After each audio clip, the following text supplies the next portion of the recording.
Aprovecho este momento y le presento a Joaquín Caballero Soler, es miembro fundador del primer grupo naturalista de Abarán, el grupo TADE, allá por el año 1984.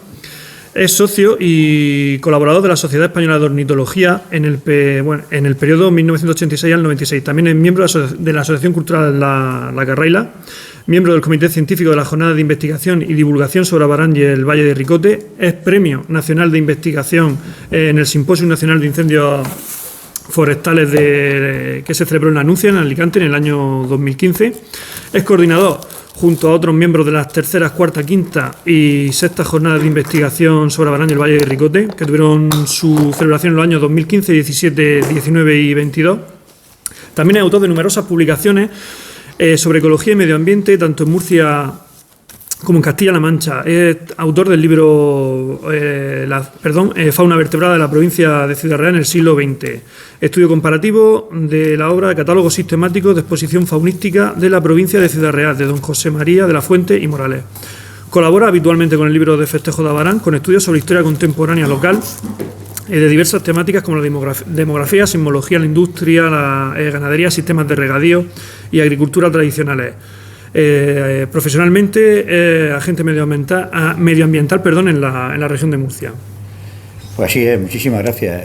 Lo fui durante 9 años en la cercana Villa de Ellín, de lo cual me siento muy orgulloso, y se me trató como profesional y como persona magníficamente bien. Yo creo que también intenté hacer lo mismo con los ellineros y las ellineras, pero bueno, eso es harina a otro costal.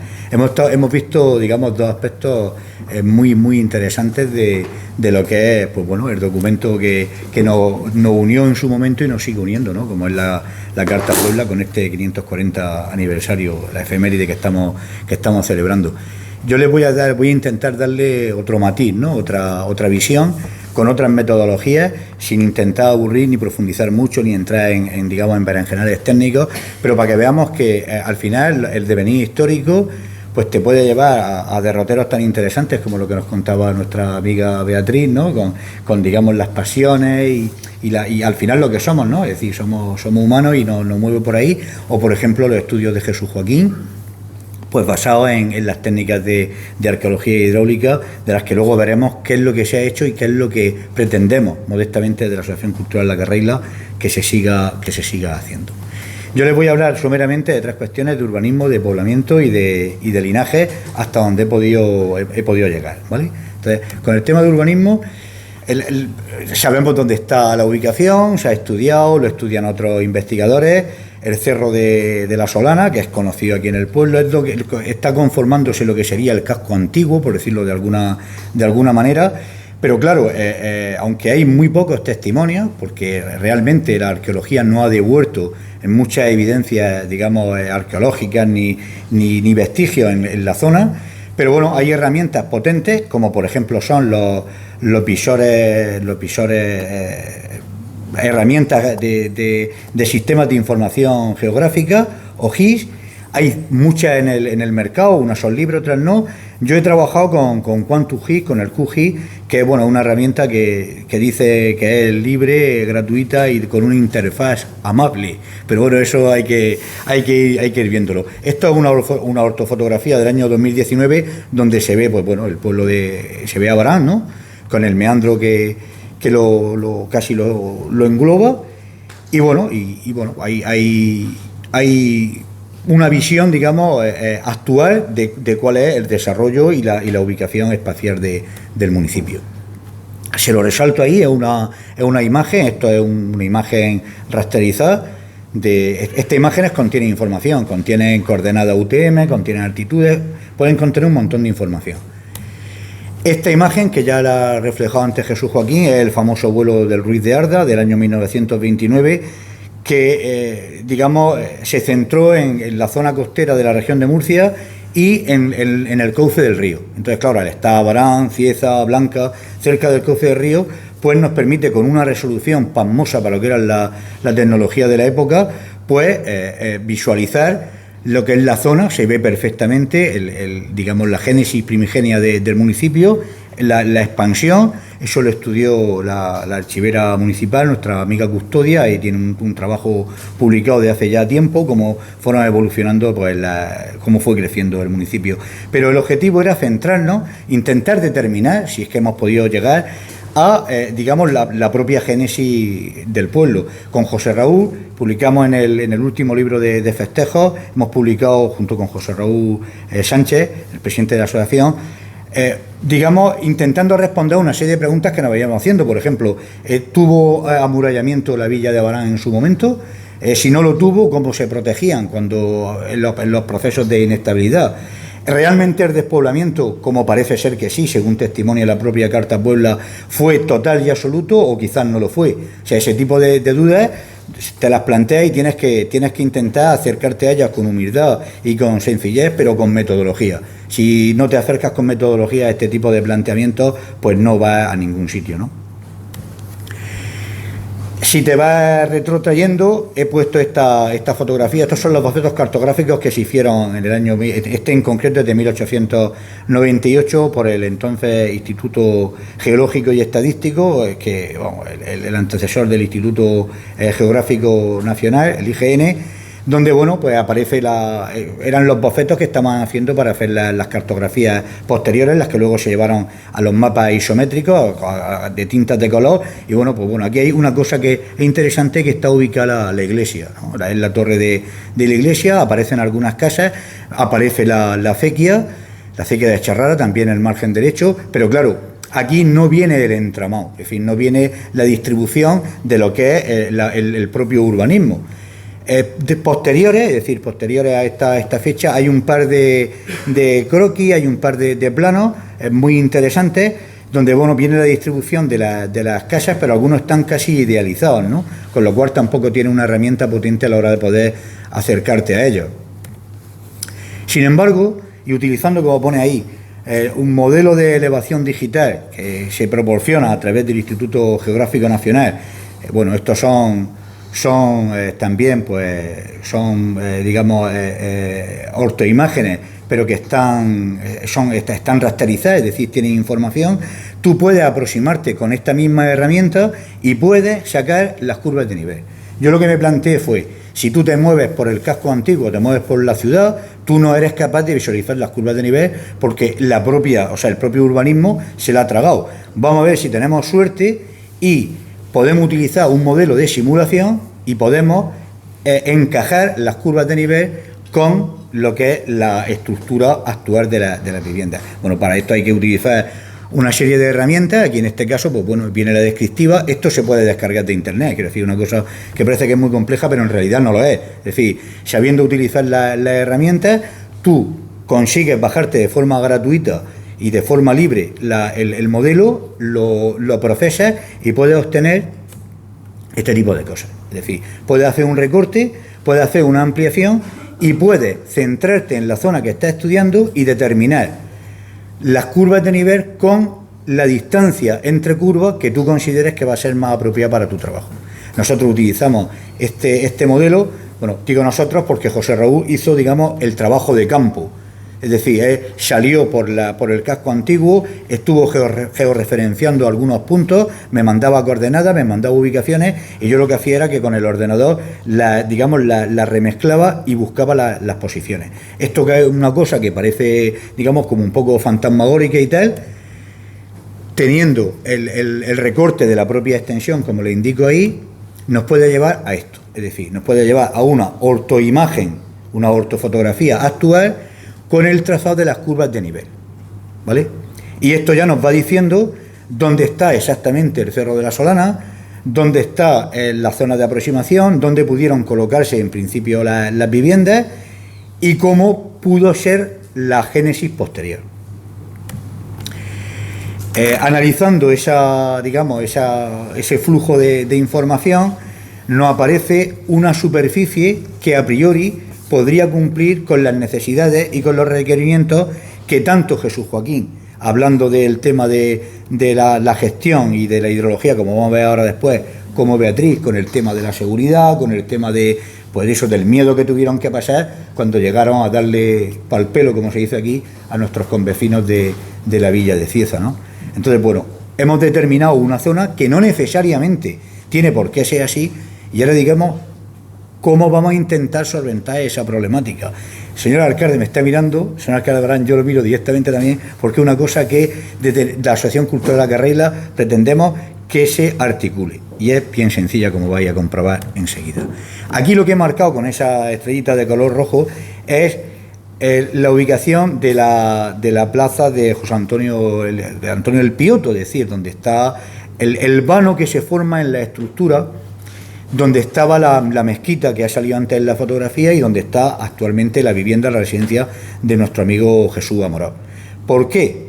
Pues porque, y esto es una hipótesis, el trazado podría corresponder, esta aportación me la hace el compañero José Raúl, podría corresponder al propio cementerio islámico. Es decir, hay un trazado viario que parece que sufre una aberración porque queda un vano.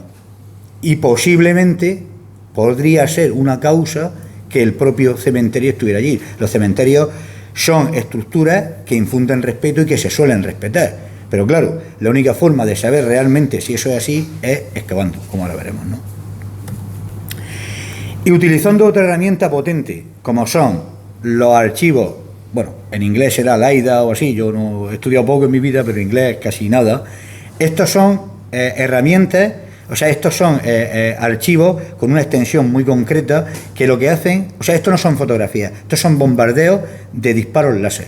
Lo que hace que son aviones, lo que hace es dan pasadas, por eso se ven estas pasadas así, digamos, hacen barrido, el láser rebota en la superficie, el aparato la recibe y absorbe información. Entonces, esto te permite hacer cosas tan alucinantes como quitar la vegetación, porque la vegetación devuelve una serie de digamos, no sé si eran frecuencias o de datos láser, y la tierra devuelve otra, los cursos de agua, o sea, las masas de agua devuelven otras, y puede generar, como este que hay aquí, que fue el que yo utilicé, modelos artificiales de elevación.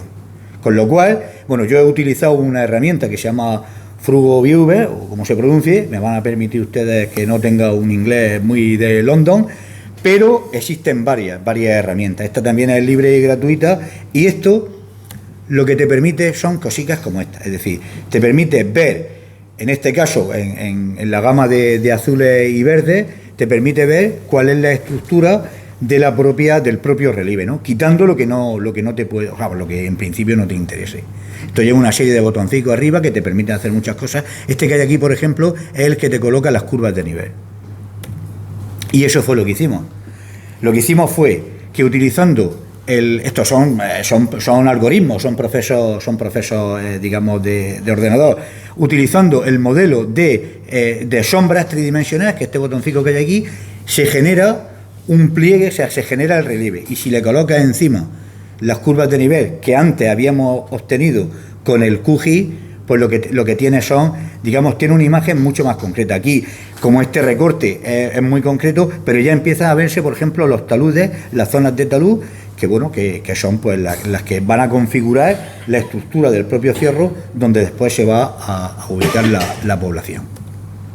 Y en esta otra imagen, un poco más abierta, ya podemos empezar a ver, pues bueno, vemos todo el cerro de la Solana que hay aquí, toda la parte central, el Cerro de Eras, que es donde está colocada la iglesia de San Cosme y San Damián, los patronos de Barán, el crecimiento del resto del pueblo que se va viendo, pero también hay otra serie de cerros que algunos están, digamos, ocultos por el propio crecimiento urbanístico, que también pudieron ser elegidos. Es la pregunta que surgió aquí, o sea, ¿por qué se elige uno y el otro no? El río Segura, el encajamiento del río Segura, esto que hay aquí, y la llanura aluvial, que es como se llama técnicamente esto, es decir, la zona son depósitos del Cuaternario, que es donde están ubicadas las huertas, es todo esto que yo estoy señalando con el puntero, que creo que se ve sobradamente bien. Y la ubicación del pueblo, del casco antiguo, vamos, del poblamiento original, estaría ahí, que es donde lo he puesto. He utilizado un pequeño cubo ahí, un prisma, pero claro, ¿por qué no aquí? ¿Por qué no aquí? ¿O por qué no aquí? Y la respuesta ya la ha dado en parte Jesús Joaquín. Lógicamente ustedes tienen que saber que Jesús Joaquín y yo algunas veces hablamos más entre nosotros que con nuestros propios cónyuges, ¿eh? Entonces la información va fluyendo en ese sentido, ¿no? Pues básicamente porque desde aquí lo que tiene es a tiro de piedra todo el sistema de huertos. De hecho, aquí hay una arteria principal que antiguamente ocupaba más calles de las que actualmente se definen con otro nombre, que es la calle Artichuela. Hortichuela es un topónimo que viene del latín hortus horti, es decir, es los huertos. Al principio especulamos con la posibilidad de que los huertos estuviesen incluso arriba, porque no sería descabellado. Estamos hablando de poblaciones pequeñas, porque además en esa zona humedades tiene todo el pueblo. Yo no sé, el señor alcalde o los compañeros que hay en urbanismo, si tendrán quejas de los vecinos de a ver cuándo me voy a arreglar esto, que me sale agua por todos lados, pero es que no lo puede evitar, porque esos son rezumaderos naturales. Entonces, claro, la calle Hortichuela, lo que hemos determinado es que era la calle que daba acceso a los huertos, y los huertos estaban aquí abajo, estaban justamente aquí.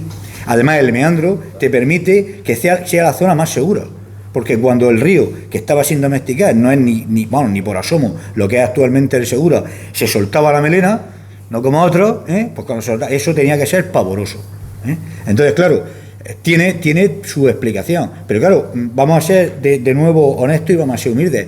Todo esto en el fondo no pasa de ser una mera especulación, porque necesitamos la evidencia, o bien documentales. El documento, la Carta Puebla, dice que vienen a reconstruir, y Beatriz y yo lo hemos hablado alguna vez. Ella tuvo la amabilidad de hacerme la transliteración del documento. Yo quería saber si era reconstrucción de las casas, si era construcción de viviendas nuevas. O sea, es que al final la acequia dice que está destrozada. Si la acequia estaba destrozada, tú podías vivir manipulando o gestionando la crecida natural del río. Pero si lo que quieres es asentar población, tienes que manipular y tienes que gestionar agua. Eso lo dice muy bien José María García Vilés, nuestro compañero de la Asociación Cultural La Carreila, que ha trabajado con la huerta de Ricote y que se ha dejado el pellejo allí. Esto era gestionar el agua o gestionar miseria, no había otra alternativa. Y la miseria era hambre, y si había hambre la gente pues se tenía que ir, claro. En esta ortofotografía, que es la misma que hemos visto antes, pero con otro tratamiento, digamos, de colores, aquí, por ejemplo, pues se ve el Cerro de la Carreila, ¿no? O sea, esto es el cabezo del judío, el cabezo del judío, el Pericú de la Mina, que se llama aquí, ¿no? Esto es el barranco de... A ver si se ve el puntero aquí. Esto es el barranco del judío, y miren cómo se aprecia perfectamente la llanura aluvial y el cerro que está colocado aquí. Pasa otra cosa, y lo vamos a ver ahora cuando ponga otra de las diapositivas, que también es una especulación, lógicamente, con el tema sobre todo de la seguridad. Bien, esto sería la llanura de inundación de la margen izquierda del río, cuando el río se soltaba la melena. Por lo tanto, a ver quién narices tenía... O sea, ¿quién tenía los bemoles de ponerse ahí? Si encima de todo, en 1477, estamos hablando de 1482, añico arriba, añico abajo, ¿quién se metía ahí? O sea, es que no, ni tenía seguridad ni tenía garantías de ningún tipo, ¿no? Entonces, bueno, pues ya la concepción que nos da el asunto, pues yo creo que es lo suficientemente interesante para, por lo menos, seguir indagando en las cuestiones, porque yo no voy a resolver muchas. Lo que voy a hacer va a ser abrir, o sea, no estoy cerrando puertas, lo que estoy en realidad es abriendo, ¿no? Y bueno, esto un poco grosso modo, esto sería la delimitación, un poco, digamos, de grano grueso de lo que sería pues el contexto de la propia génesis, ¿no? Inicial. ¿Dónde está el puntero? Aquí. Creo que esto lleva a una cosa que se llama puntero láser, opciones de flecha, automático visible, flecha está aquí. Bueno, pues este se ve que no lo lleva. Vale, pues me apaño con esto. Esto es la plaza de José Antonio del Pioto, donde hemos dicho que estaría esa aberración constructiva. Esto sería un posible amurallamiento basándose en la coalescencia, en la unión de las casas, es decir, de las propias fachadas de las casas. Esto que está marcado en rojo es lo que se denomina actualmente calle Artichuela, pero que antiguamente eran todas estas calles aquí, y esto está hacia arriba, con lo cual aquí me aparece una estructura, y fíjense cómo están las casas, o sea, es que están amontonadas actualmente, hay pasillos estrechos. Eso nos recuerda muchísimo los trazados urbanos del mundo musulmán, del mundo islámico. Esto es otra interpretación sobre las masas de catastro, es decir, estos son serían las manzanas, ¿no? Por decirlo de alguna manera, con las propias curvas de nivel. Aquí las curvas están a 5 metros. O sea, para que nos hagamos una idea, o sea, de aquí abajo hay 1, 2, 3, 4, 5 y 25 metros de desnivel, ¿no? Y esta es la estructura, sería digamos, el propio trazado que compartí.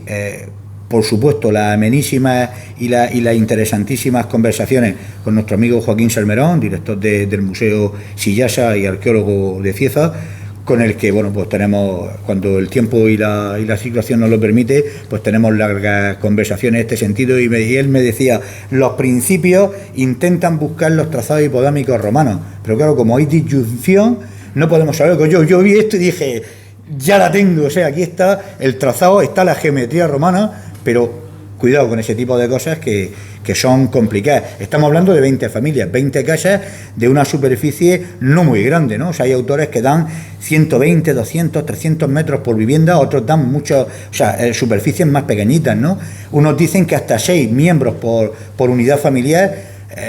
José María García Vilés oscila entre 3,5 y 4,5 miembros, es lo más plausible. Natalidad altísima, mortalidad infantil altísima. Entonces, tampoco decir ancianos pocos, escasos y, en fin, un modelo de estructura social totalmente distinto, ¿no? No lo podemos. Y este era el planico que yo les quería, el dibujo que les quería hacer, que está sacado pues de este trabajo de última actuación arqueológica del INSA de Sillasa, que hizo Joaquín Salmerón, aquí presente en la sala, Francisco Escobar y María José Morcillo, también amiga de la carreira y compañera, sobre un plano modificado y reformado sobre las primeras excavaciones que se hicieron en Sillasa, que lógicamente no tiene por qué ser, digamos, idéntico, pero sí que recuerda el modelo de calle dentro de la estructura. Mirad el empaquetamiento de casas y mirad el trazado. Ahora bien,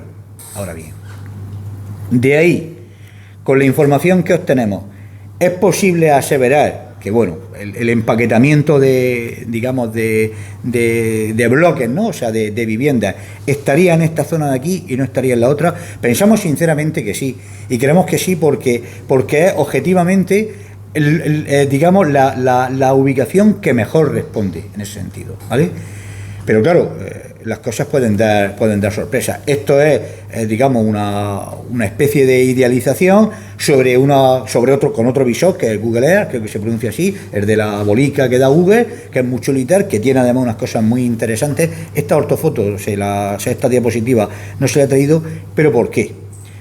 Por lo siguiente, porque al final estas fotografías las tomó José Raúl en una vivienda de la zona alta digamos del Cerro de la Solana, pues porque aquí incluso se ven restos de cerámica, lo que pasa, claro, que puede ser más moderna o puede ser más antigua, porque al final, si los asentamientos estaban ahí, los niveles, y estoy mirando a Joaquín Salmerón, los niveles tienen que estar ahí, los niveles de excavación, asiente con la cabeza, o sea, no voy desencaminado, pero claro, para hacer esto hay que excavar, y para excavar dentro de una propiedad privada, o te acoges a la normativa municipal que regula todo el tema de las viviendas, el urbanismo y las intervenciones, o no tienes nada que hacer.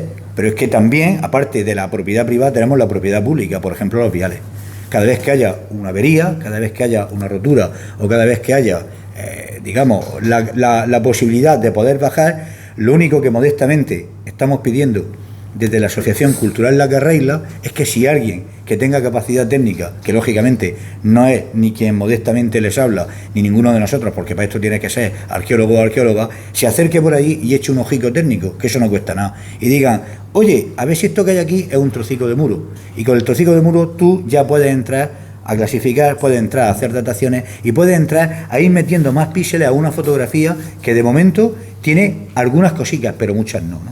Bueno, he puesto esto, que pues, yo qué sé, pues me parece interesante, ¿no? Y la gente está jodida y tal, y esto es, bueno, lo he sacado de internet con licencia Conan Ward, esa, o sea, que no tiene, que no vaya a ser, hay uno con un cráneo, otro ahí todo sonriente y tal. Aquí en la sala, pues bueno, aparte de Joaquín, no sé si habrá algún arqueólogo o alguna arqueóloga más, saben que luego la arqueología es penuria en algunas cosas, pero bueno, se puede disfrutar mucho. Sé que así lo han hecho los compañeros que han estado en el Cerro de la Cobertera, lo hicimos cuando fuimos a la cueva de de la moneda con Joaquín Lomba, que fue el director de la excavación, y bueno, pues pretendemos desde nuestra asociación modestamente poder seguir profundizando. Voy a ir con el tema de la demografía para no encasquetarme mucho y que mi amigo Enrique, que mide casi 2 metros, aunque esté aquí sentado, no me ponga mala cara. El tema de la demografía es compleja. Es compleja, ¿por qué? Bueno, en primer lugar, lo que se censaban eran los vecinos, era el cabeza de familia, por decirlo de alguna manera. Por lo tanto, no son datos absolutos, porque tienes que entrar con esas horquillas, ¿no? Bueno, estos datos están sacados de las fuentes bibliográficas, vamos, de la documentación. Aquí hay un detalle, he puesto 1480, 20 familias, ven ustedes el trazo de Abarán. En realidad sería 1482-83, pero bueno, por no hacer cambio, porque estos son, bueno, aquí hay repartimientos, hay visitaciones, sobre todo de la Orden de Santiago, y pues ya se ven cosas, por ejemplo, interesantes, y lo vamos a ver ahora después en el gráfico. Por ejemplo, vemos que después de un crecimiento, las 20 familias, y unos 20 años aproximadamente después, pues no llega a 20 años, eran 30, y luego a los 6, 7 años otros 30, y a los 5, 30, pero hay un momento en que empieza ya a subir. Esto lo que nos está indicando, miro ahora a Jesús Joaquín, es que el control sobre los sistemas de regadío ha empezado a ser eficaz. Es decir, la gente come cereal y la gente no se muere. Y luego ahí, al final, hombre, la serie estadística avanza, llega hasta el catastro del Marqués de la Ensenada. He traído parte de cómo viene la documentación. Esto ya es legible, pero claro, hay que vaciarlo, que es como se llama técnicamente, y esto lleva tiempo y dinero no, porque si esto nos costara más dinero que nos cuesta, además esto no se desgrava, bueno, no, por ningún sitio. Quiero decir, pero por ejemplo se ven cosas curiosas, a ver, puntero, como esto que hay aquí. Esto es la expulsión de los moriscos, 1613, se han ido, entonces hay un pequeño pico. Ahora veremos cómo produce aquí, ¿no? El resto de los pueblos del valle. No se ha omitido deliberadamente la Puerta del Valle, que seguimos pensando y creemos que es la villa de Cieza, ni tampoco la de Archena, pero sí nos hemos centrado en la encomienda santiaguista del Valle de Ricote, que funcionaba con estas villas, con estos municipios. Bueno, aquí hay un estudioso, Pedro Andrés Porras, que ofrece en su tesis doctoral, ahora gracias a San Google y a San Internet y a San todo lo que venga del mundo, pues podemos acceder a este tipo de cosas que antes, para los que no eran profesionales de la materia, era prácticamente imposible, ¿no? Entonces, fijaros, por ejemplo, habla de varios sitios, pero el Valle de Ricote da los datos, los da amontonados, ¿vale? Por eso lo he puesto arriba, los datos del Valle de Ricote, ¿no? No hay discriminación. Y esto para mí fue una cosa violenta, porque yo dije, vamos a ver, o sea, 1477 han venido los granadinos repartiendo estropajos, ¿y qué pasa? ¿Que en Abarán ya no había nadie o sí que había? Pero claro, es que en 1482 es el foro, o sea, el foro dice que es que aquí no había nadie, que tienes que repoblar. Hay algunos autores que dicen que no, que realmente no estaban tan vacíos. Sabemos que en el Valle, en 1468, si esto es fiable, habían por lo menos 165 familias. Lo que no sabemos es si en Abarán había. No, ese dato no está, ¿no? Y por eso se lo resalto aquí, ¿no? Que en el Valle de Ricote, bueno, dice que ningún pueblo tenía más de 100 vecinos, pero no nos dice si el que nos ocupa, que en este caso es la villa de Abarán, los tenía o no los tenía. Ahí ya, pues, esto, como ven ustedes, es una cosa que es emocionante, ¿no? Porque ya da uno para hacer lucubraciones y tal, ¿no? Aparte de, llegaré a final de mes, no llegaré, me subirán la luz y tal, ¿no? Había gente en el Valle de Ricote y tal. Eso da ahí un poco más de, digamos, de pasión. Y la propia evolución demográfica de Abarán, ya eso sí, ya saca con las fuentes documentales, con la visitación, el total de 1468, la Carta a Puebla, que son los 20 vecinos, y yo lo que he hecho es que, digamos, he empaquetado, he centrado en cuestiones numéricas para que sea más visible el tema tanto de los linajes como el número de habitantes máximo y mínimo. Esto sería multiplicar 20 por 3,5 en la horquilla inferior y 4,5 la horquilla superior que dan los expertos. Pues fíjense, en la Carta Puebla estaríamos hablando de entre 70 y 90 personas, ya me está tocando Enrique, eso quiere decir que vamos ahí al paso de las balas. Y ven ustedes cómo va produciéndose la evolución. Con el repartimiento de 1597 tuve el hándicap de que, o la vicisitud de que el documento trae parte de la documentación, pero no está el censo del vecindario.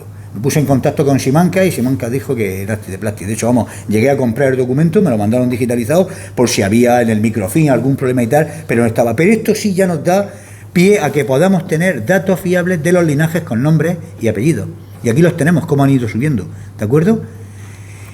Y esto, que queda un poco más árido, se puede transformar en este tipo de cositas, que no son tampoco muy complejas, pero que sí nos van diciendo cómo evoluciona la población. La población va subiendo, aquí me quedo en 1610, no entramos con el cómputo del Valle Ricote en el tema de la expulsión morisca. Esto sería el empaquetamiento de todos los pueblos del valle, no sé si verán bien, y lo que pasa en Abarán. Y ahora sí se ve perfectamente el tema de la expulsión, ¿vale?, del vecindario. Aquí tenemos digamos, el momento inicial, arrancamos desde 1480, tenemos las visitaciones, vamos viendo que hay una cierta estabilidad a lo largo de este tiempo, empieza a haber crecimiento y luego está el gran boom. Y a partir de ahí, pues bueno, los gráficos tienen sus movimientos, pero aquí está claro que hubo... que al final no creo que se fuera tantísima gente, porque hay otra posibilidad. Eso lo hemos visto con el tema de las toponimias, que lo ha referido antes Jesús Joaquín. Aquí hay dos ramblas importantes, una es la rambla del Moro y otra es la rambla del Judío. La toponimia aparece, pero en la documentación antigua yo la he encontrado en plural: rambla de los moros, rambla de los judíos. Aquí en Abarán nos cuesta trabajo pronunciar la S, pero era en plural. Entonces, que había la posibilidad de que cuando vinieran, porque al final la condición humana es la misma, es decir, vamos haciendo leña del árbol caído, focalizando cuando no nos interesan las cosas, y la pobre gente, cuando tuvieran que coger la taleguica con los zagales y con las criaturas y salir zumbando, lo echaban, pero a lo mejor se iban a las zonas más deprimidas, a las zonas donde habían pequeñas urgencias, pequeñas manipulaciones de agua. ¿Y dónde vas? Voy a la rambla donde están los moros, voy a la rambla donde están los judíos. Es una elucubración, pero bueno, podría encajar, ¿no? Podría encajar. Y esto es lo que pasa con la evolución de la demografía. Vemos cómo Blanca pues, se mantiene bastante alta y, en fin, las curvas suelen ser bastante parecidas, ¿no? Se lo quería mostrar a ustedes pues para que vean que la aridez de los números luego tienen a través del gráfico tenemos una idea un poco más general, para que veamos con esto que Abarán no fue tan distinta, ¿no? Y con esto ya voy a terminar. Un pequeño apunte con el tema de los linajes, porque no quiero aburrirles demasiado. Igual, lo que hago es que cojo los apellidos de las familias que vinieron. Si ustedes cuentan aquí, creo que salen 11, no salen 20. ¿Por qué? Porque algunos eran primos, algunos eran familia, entonces el linaje viene a ser el mismo. Si tú te llamas Carrillo, tus primos son Carrillo, tus tíos van a ser Carrillo y tus padres van a ser Carrillo. Entonces los linajes se quedan más constreñidos. Pero aquí se puede ver la evolución. Por ejemplo, hay cosas curiosas, como decía Beatriz, el apellido Cantarero desaparece prácticamente de forma inmediata, pero miren lo que pasa con los Gómez. ¿Quién no se llama Gómez en Abarán? Me llamaron para hacerme la entrevista, me entrevistaron desde Paqui Pérez, la ventana de la SER, y esta mujer es una periodista que es muy amable y además con la carrera se porta siempre muy bien. Quería que yo le dijera si había algún descendiente directo de los moriscos en Abarán. Digo, pero es Paqui, o sea, yo te voy a poner un ejemplo de la descendencia. O sea, si Jesús Gómez, bueno, nuestra alcalde se llama Gómez de apellido, es decir, Gómez hay bastantes, ¿no? Porque el valle además fue estuvo poca apertura, ¿no? Entonces había mucha las familias se montaban desde dentro del propio valle. O por ejemplo los hielos, mirad lo que hace Hielo. Y a mí Paqui, digamos que me lo puso al pelo y le dije, mira, mi abuela materna se llamaba Julia Gómez Hielo, era morisca, y yo me llamo Joaquín Caballero Soler para servirle a ustedes. O sea, yo tengo la cuarta parte, genéticamente se supone, vamos, si todo ha ido bien, que yo creo que sí, de mi abuela. Y sin embargo tú, la documentación, tú a mí no me puedes, porque yo tengo dos apellidos que no tienen nada que ver. Entonces le dije, con esto hay que tener mucho cuidado. Dice que sí, Beatriz. Entonces, claro, hay que tener mucho cuidado, porque claro, pues porque los linajes pues levantan muchas pasiones. Es que yo tengo el RH positivo, negativo y neutro y tal, ¿no? Entonces, con este tipo de cosas que vienen muy bien y que nos dan juego y que te dicen, joder, la identidad es una cosa que está muy bien, tenemos que procurar que seamos, pero en el fondo esto no dejan de ser cosas que hay que coger mucho con pinzas y que no podemos nunca caer en la falacia o en el riesgo de que venga pues cualquier iluminado a decirnos, no, es que tú como te llamas Gómez eres morisco de primera generación y tal, ¿no? Entonces, esto es básicamente la cuestión de los linajes. Creo que con esto, exactamente, que lógicamente, como estábamos hablando de las cartas pueblas, pues bueno, el documento que reprodujimos nos lo mandaron desde el Archivo General de Murcia, con la autorización previa, porque esto hay que hacerlo así, y bueno, nos lo digitalizaron en alta resolución por un módico precio, y bueno, pues aquí lo tienen ustedes, y bueno, y luego pues ahí por ejemplo, que también es muy bonito, este documento es muy bonito, Beatriz lo está viendo y tal, y aquí están los nombres, o sea, aquí pone, creo que pone, no sé, Julio o tal, Gómez, pero pone Candelón, ahí pone Candelón, ¿verdad, Beatriz? ¿Pone Candelón ahí o...?